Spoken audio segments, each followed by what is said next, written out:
Seriously, Sean? Fuck you.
Shut up, Sean.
Almost there, Desmond. Once you reach the top of the lit-up crane, you should be high enough to make the jump.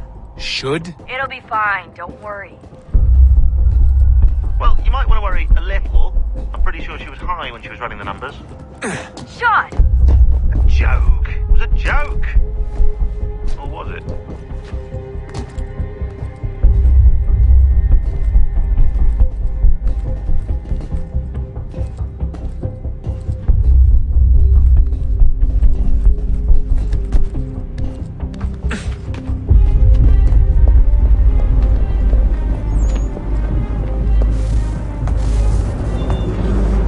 Jump when you're ready, but wait for my signal to open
wasn't so bad. So, you must be Desmond. Not exactly what I expected, but I guess your kind doesn't have many options these days. Who are you? Ask your father. Now give me that. I don't think so. Look, I'm not supposed to kill you, but the boss man didn't say anything about fucking you up. So you got to the counter.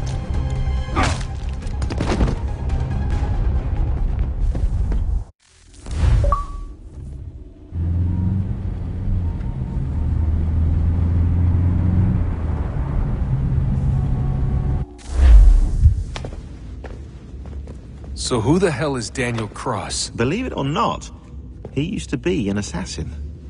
The assassin, the way I've heard it told, but it turned out he was a sleeper agent for Abstergo, programmed to infiltrate and destroy the organization. How did he know you were there? We could be compromised. They must have caught me snooping inside their network and sent Cross to see what we were after. If they were aware of our current location, we'd know. Though, I will say this. It doesn't bode very well for future expeditions. I've set up some cameras topside. If anyone shows up, we'll see it. I'd suggest you go see about finding a socket for that power source. Or we can return to Connor if you prefer.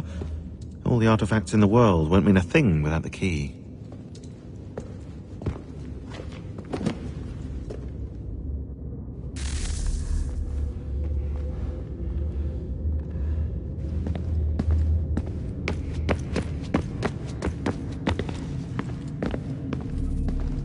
Son, I owe you an apology. I shouldn't have lashed out like that. You have to understand, I've never been very good at this. Never mind that we live rather extraordinary lives. Yeah, I kinda liked my ordinary one. You can't escape who you are, Desmond. So I've noticed.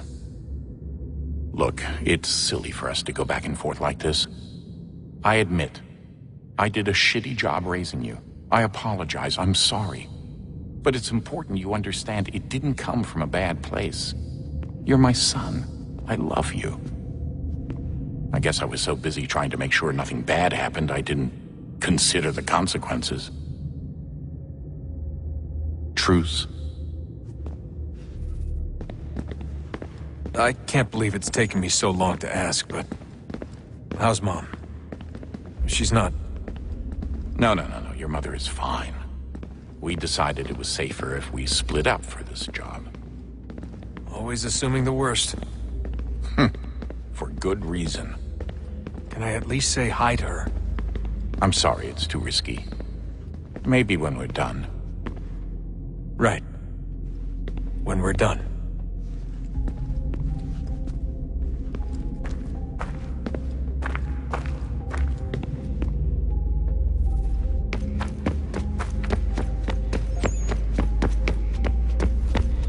Ah, Desmond, there you are. Can I ask a favor? Maybe. When this is all over, I'd like to try turning the dial back on the Animus. Like, all the way back. To the time of the first civilization. You think it would work? There was no real loss of fidelity when you visited Altair. Then again, that was about 1,000 years ago, and I'm looking at going back at least 70,000 more. Sure, I'd be up for it. It'd be interesting to see what things were like back then. Excellent. I think it would prove most enlightening. So this is how it started. What are you up to? Just brushing up on my American history. Well, I say history. They certainly teach you strange things in the States. Like what? Well, for all the talk of this being a revolutionary war, it was a civil one. Well, not that kind of civil. I mean, there was no America versus Britain. It was Brit on Brit action. And you can clearly see how the whole thing got started. One war gave birth to the other. You mean the 7 Years' War? Exactly. Seems the Crown overspent in its attempt to keep the French out, wound up with a great deal of debt. Believing that the colonists should help to shoulder the burden, new taxes were created. It was a reasonable request, even if Parliament was rather, well, undiplomatic about it. Well, it's not really fair to tax people for a war they didn't want any part of. What? Didn't want any part of? Did you not notice George Washington with Edward Braddock? He was right there in the middle of it. So here you have the Crown spending who knows how much money to secure a place for the colonists to thrive, and then, when they ask for a little bit of help... Right, look, think of it this way. King George and the colonists, they all go out to dinner, right? And when the bill comes, George asks for them to kick in and pay their share. Fair enough. But keep in mind, he's been taking them out to dinner gratis for decades now. But the colonists, oh no, they insist they only had a glass of water and a side salad. Never mind the table's full of half-eaten food and empty bottles of wine. Then when the king points this out, what do the colonists do? Oh, they flip the table over and they storm out the restaurant. Probably intending to return later and burn it down. You left out the part where the king pointed a gun at the colonists and asked them to cover dinner for everyone in the restaurant. Right, yeah, interesting take. If he pulled out a gun, and I'm not sure he did, it would only have been after the 100th failed attempt at getting them to pay their fair share. But how do you define someone's fair share? Oh, well, with a war, apparently. I wonder how many other places like this exist. There are dozens of them, all over the world. And somehow no one's ever found one before us. I don't think that's true. Oh? When I was at Abstergo, Vidic talked about silencing discoveries made by non-Templars. And I'm sure Abstergo has dug up plenty. The things they must know. Regretting throwing in with us? No. Just looking forward to when we can finally trounce those bastards so I can dive into their archives. Oh, I think I found a lead on another power source. Later, Desmond. I'm in the middle of something very important right now. Just, that's a rule. Just follow that as a rule.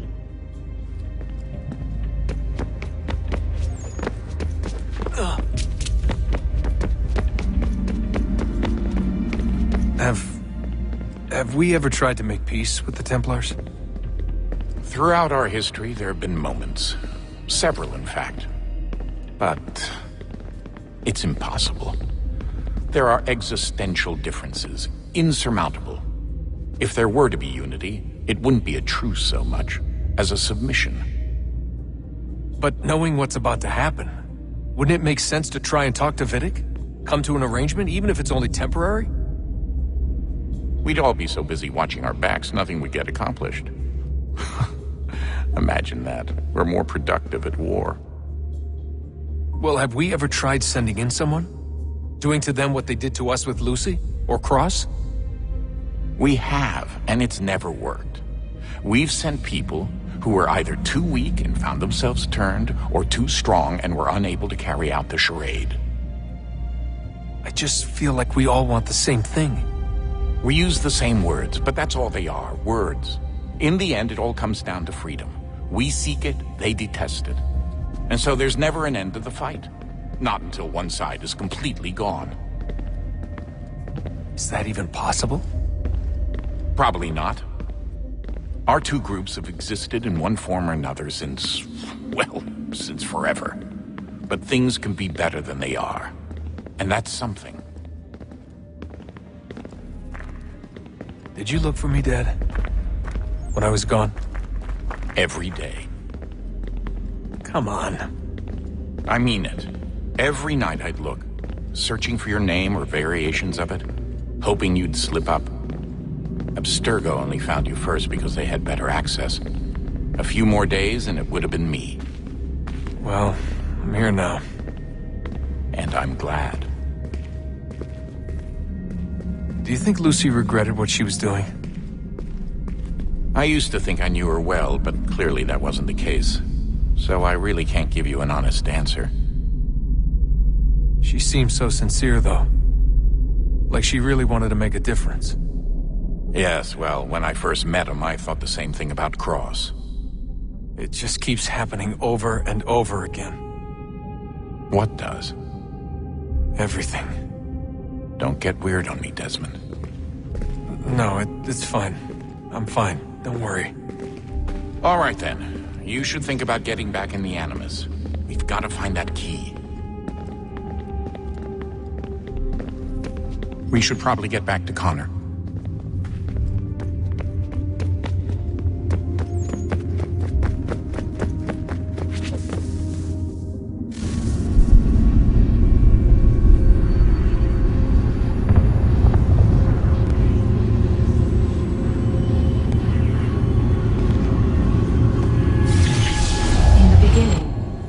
thought we could be saved. We sought to face the sun's wrath and contain it. 4 towers would be built to pull her fury into this place and dispel it.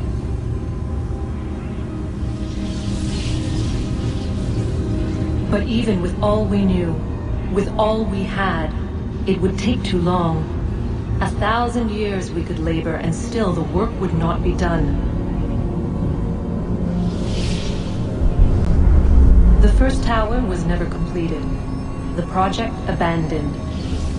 We moved on. But while we labored on other endeavors, a few returned. They thought to automate the process. Metal might finish what flesh could not.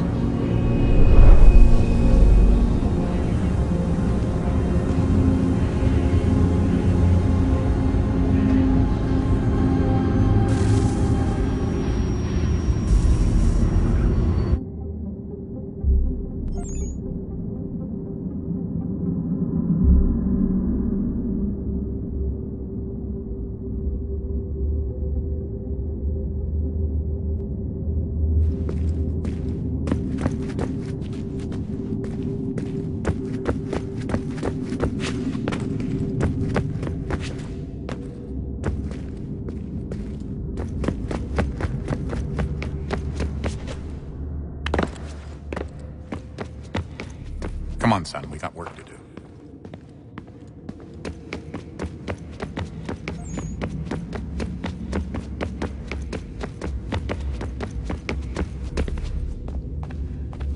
I know everyone thinks I'm being silly, but I can't shake the feeling we're being watched.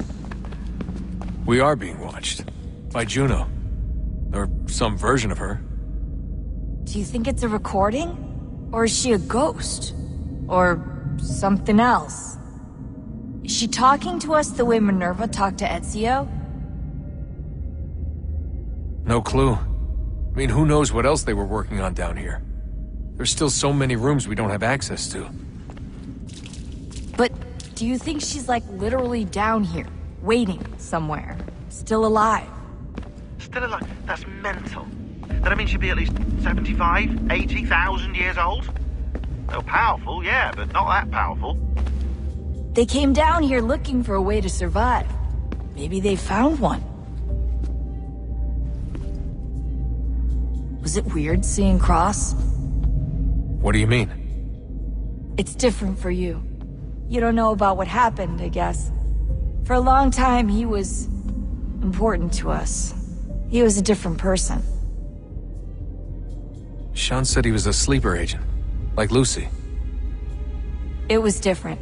She made a choice, but Cross, if you read the files, Abstergo just...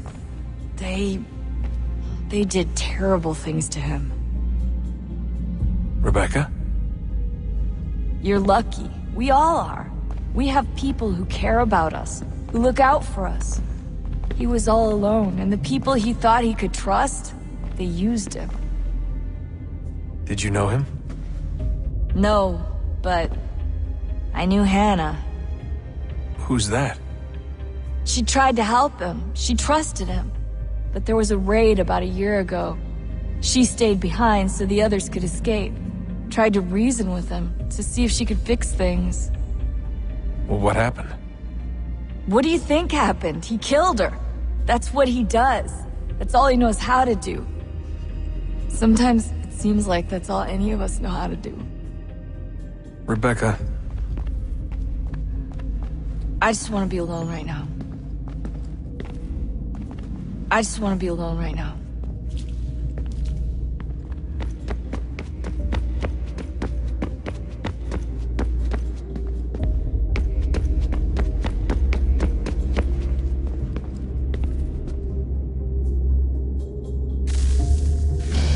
Good luck, Desmond.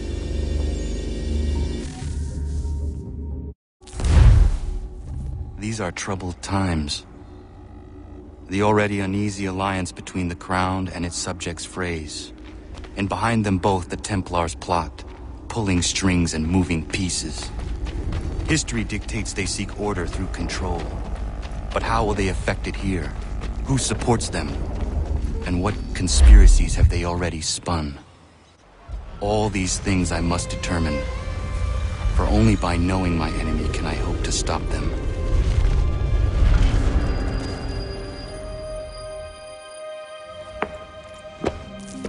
Connor! Spare a moment. Of course. Have a look. What is it? Xingbao, or rope dart if you prefer. One of the many plans given to us by Shaolin. Sorry. We'll have to work on this.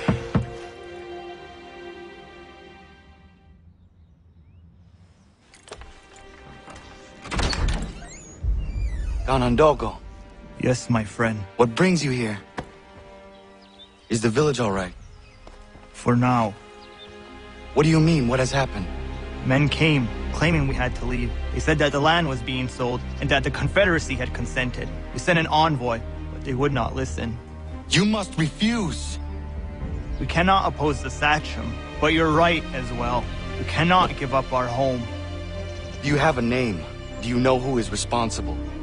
He's called William Johnson. Where is Johnson now? In Boston, making preparations for the sale. Sale! This is theft! Connor, take care. These men are powerful. What would you have me do? I made a promise to my people. If you insist upon this course of action, seek out Sam Adams in Boston. He'll be able to help.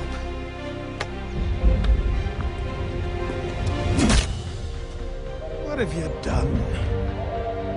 When my people go to war, a hatchet is buried into a post to signify its start. When the threat is ended, the hatchet is removed. You could have used a tree.